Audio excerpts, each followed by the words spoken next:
Buhari, Nigeria has a very young population. Perhaps you might highlight what a pathway for a resilient future looks like.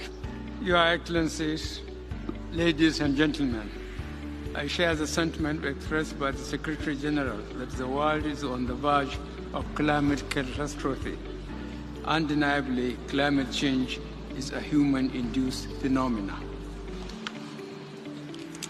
It is now imperative that we must step up our collective climate actions in line with the request of the Secretary General.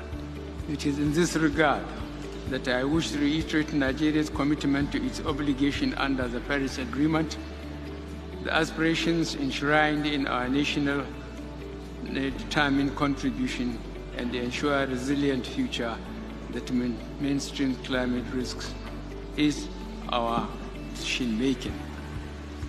I want to announce that the government of Nigeria will develop a more robust sectorial action plan and expand the scope of our sovereign green bonds in line with our intended upward review of Nigeria's NDCs towards the inclusion of the water and waste section by 2020. We will take concrete steps to harness climate innovative ideas by including youth in decision-making processes as part of our overall climate governance architecture. We will mobilize Nigerian youth towards planting 25 million trees to enhance Nigeria's carbon sink.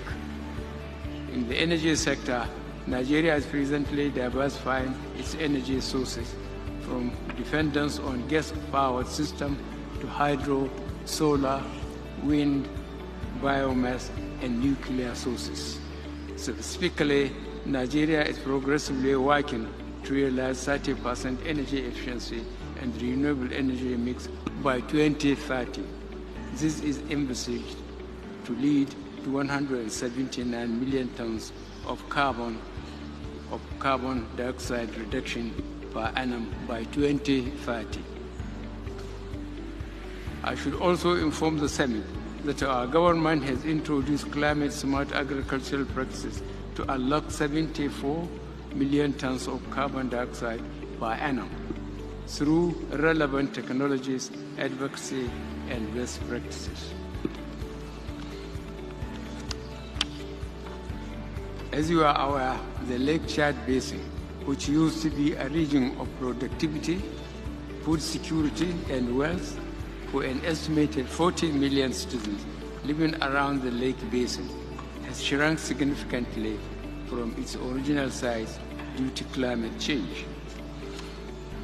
We will continue to lead in efforts to have solid partnership for the ecological restoration and recharge of the Lake Chad. We are confident that this would improve the living conditions of diverse nationals living in the area, promote interstate cooperation, strengthen community resilience, as well as assist in addressing the environmental and security crises that threaten the region, its resources, and inhabitants. I'm glad the Secretary General and some of the member states presented in this hall are partnering with us in this endeavor. We shall thank them for their cooperation, and I look